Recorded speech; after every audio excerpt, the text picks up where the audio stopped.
Hello, my name's Howard Leader, and I'm your host for today's episode of OurVentura.com. And I'm sitting here with Taylor Kasch out of Ventura County, and we're here to talk to you today about live theater in Ventura. Well, Taylor, I'd like to welcome you to the show.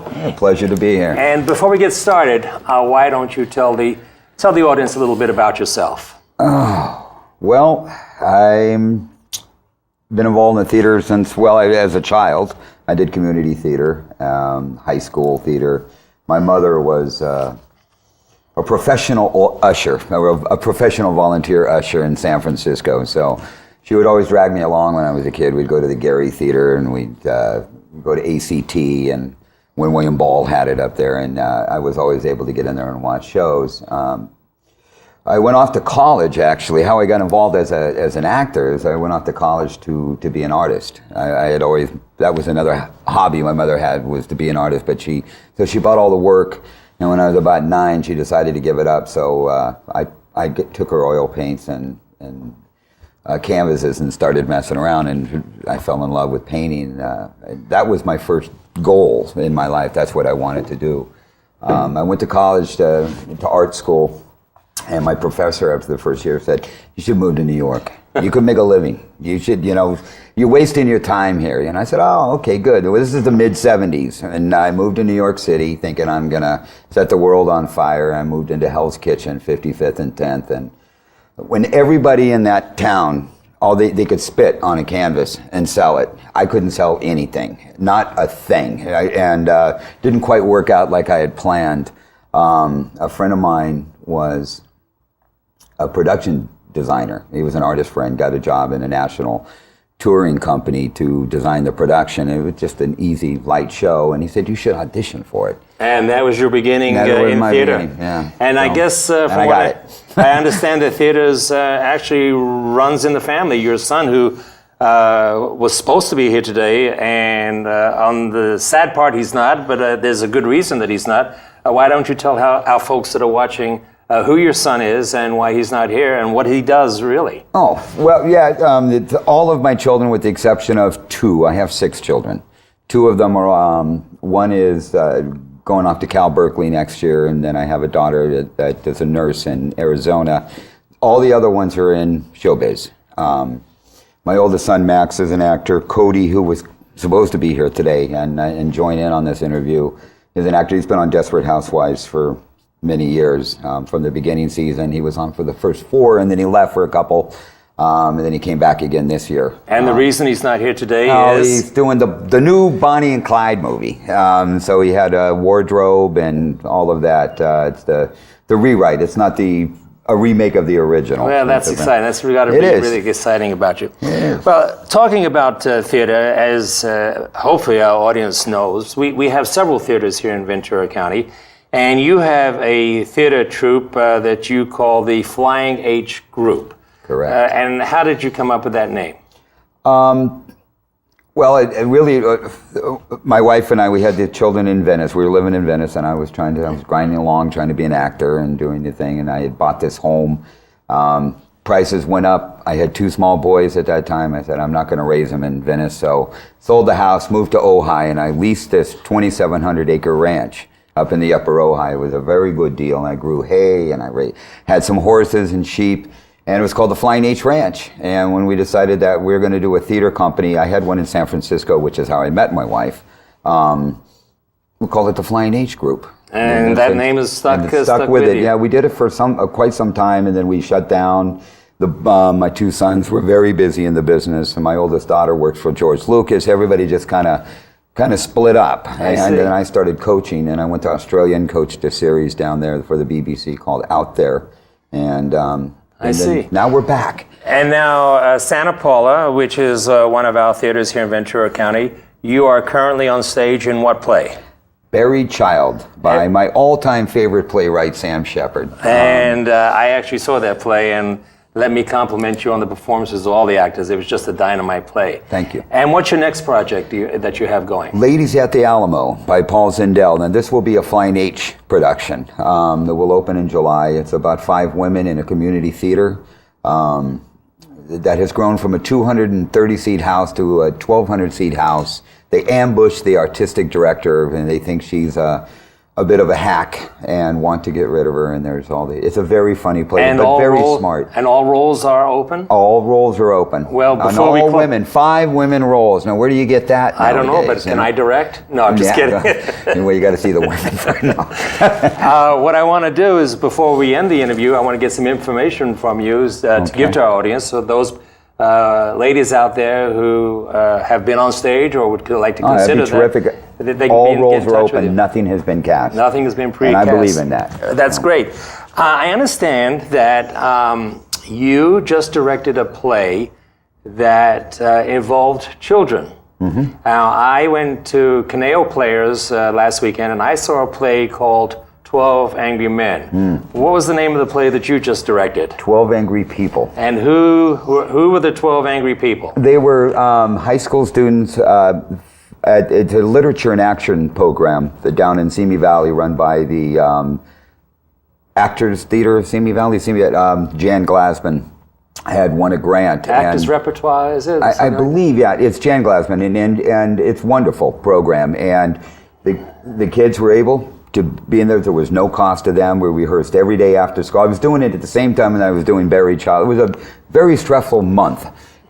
We put it up last week, and I immersed girls and boys in it, and so it was 12 Angry People. Fabulous. All but one of the students had never been on stage before, and they absolutely nailed it. They got it. They got all of that undertone of racism, that political divide that all they have, and sexual divide. You know, it's a very different dynamic when you have the two sexes in the same room. And how many performances were there? 4. There's one tonight and one tomorrow night. Okay. As and well. People wanted to go see it. Where would they? Simi Valley Cultural Arts Center. And that, if I'm not mistaken, is at 3050 Los Angeles Avenue in Simi Valley. I'll buy that. Okay. Yeah, for sure. A great theater. Yes, it is. It's a good show, and I would recommend the audience go see it. What do you find, because I know you've directed a lot and you teach classes, what's the major difference between teaching youngsters and teaching those old salts in the business? That is probably the best question of the day. Here's what I think. I did years and years ago, I did a production unbeknownst to Samuel Beckett's nephew, who goes around trying to make sure everything is with Waiting for Godot with teenage girls, and I had them as homeless street kids. One of the best productions. And the reason I say that is because they are sponges. They have no preconceived ideas about any of it. They just allow so much easier. Whereas adults that have had a little experience in theater, they think they're, like all of us, we think we're one break away from being on Broadway. And there's a very big difference. And they're open. They're open to anything, and they're enthusiastic. And most adults are as well. Some it's for a hobby, some is a career that they left years ago that they're trying to, come back to. But I think that a lot of it is the willingness to try and fail. Kids are much easier, where we get sort of set in our own ways, and we want to be safe. We don't want to take chances. Sure. That would be. There are going to be some youngsters, and when I say youngsters, I'm talking about 10 through maybe 16, 17 who are going to watch this interview. Mm-hmm. And after listening to us and seeing how really enthusiastic we both are being in this particular form of art, are going to say, hey, I want to be an actor. Where do you think? Where should they start? I mean, obviously, can actors learn to act? Are they born with that gene? Where do they go? You just, there's so many people that, unless you're, the great Marilyn Monroe who was discovered up there in Hollywood in front of the drugstore, where does one start? Boy, that interesting question. Both all 3 of my sons, one who left the business, but started when they were about 12 or 13, and it was nothing that was planned. It just happened. They were in a play that I directed, and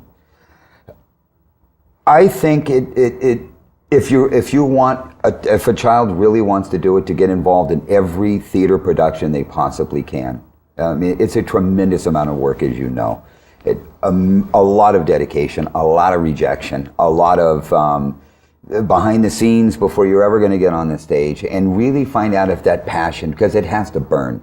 You have to, it has to be the only thing you're ever going to be happy doing, or you have no business doing it. It can, especially if you're going to enter it on the professional level. Yeah. The ones that actually work really hard at it. That, you know, everybody gets one break, but to sustain a career, it's a nonstop job, trying to get a job. You know, I have so many questions, but our time is somewhat limited. Yeah, sure. So let me get to some other questions that I think that would really interest our audience. I look at acting as the same profession of sales, in that there's a lot of rejection. I know people, you know, my attitude when I go for an audition is if I don't get the role, it's because that director, that casting director feels that there was somebody else better suited for the role. Right. And I'll never forgive you for not casting me in Buried Child. But I don't want to bring that up.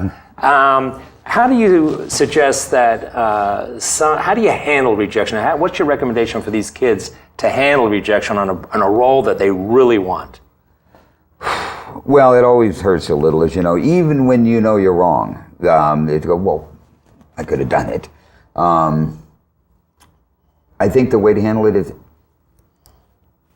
it has to burn. I'll back up, like I said before. You do it because this is the only thing you want to do, and the right role will find you. If you look at movies, television, and it's very visual.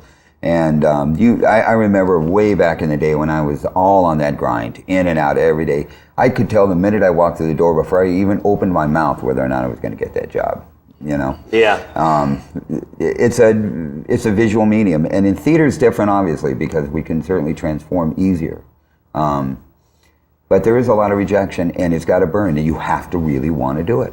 After this next project, you are doing The Iceman Cometh. Iceman Cometh. And that's an awful long play. It's a very long play, How but many I have hours? some ideas. It's about 4, but I have some ideas that I have a couple of people working with me on it, and I think we have a very novel idea that'll make the evening much easier, and it's one of the greatest plays ever written. And you have anything lined up after The Iceman Cometh? American Buffalo What in a great October, play. as a matter of fact. Well, yeah, you're playing the role of Teach. And I heard you might be playing Donnie. I'll be playing Donnie. That's what I heard. Yeah, and we have a fantastic actor playing Bobby, who is my son Cody. His son Cody. Yeah, hope he doesn't get a job or he goes back to desperate. You But mean he one can that pays? Yeah, that's right, one that pays. Well, we're almost out of time, and I just want you to give us some information insofar as if some youngster wanted to find out about your classes or has a question for you that pertains to the industry, what is the best way to get in touch with you? I have the flyinghgroup.com. I'm sorry, flyinghgroup.com is the website. I have an email, flyinghgroup@yahoo.com, or they can call me directly. My phone number is 805-201-5066. I always take calls, and I love new students. I teach both teenage and adult. Okay. And where are your classes held? Downtown Ventura at the VIC, the Ventura Improv Company. Okay. Mm-hmm. Well, folks, I'm sorry that was the quickest 14 and a half minutes. Whoa, I can't even believe it was 14 really. Yeah, unfortunately, we don't have any more time for today. I'd like to thank Taylor Kasch, and again, I wish Cody could have been here. Yeah, well, you know what? We'll do it again, I'm sure. Yeah, when we're going to get the next play up. Absolutely. Yeah. Anyway, my name is Howard Lita. I'd like to thank you for joining us on OurVentura.com, and we'll see you next time. Thank you.